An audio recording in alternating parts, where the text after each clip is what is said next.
ये दुनिया तो अभी बेवफाई में चल रही है, इसलिए बेवफा गान से ही आज शुरू होगा। मेरा एक कज़न है जो आए हैं आज हम लोग के गांव, जो आप लोग के सामने एक बेवफा गान प्रस्तुत करना चाहते हैं। तो लीजिए सुनिए उसके मुंह से ही।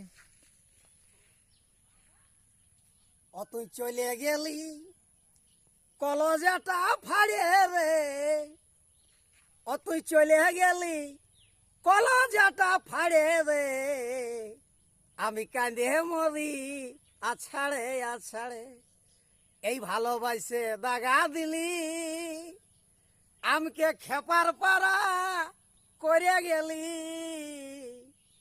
তুই ভালোবাসে দাগা দিলি, আমকে খেপার পাড়া করে গেলি, এখন কাঁদে মরি আছাড়ে আছাড়ে রে, তুই চলে গেলি আমাকে ছাড়ে।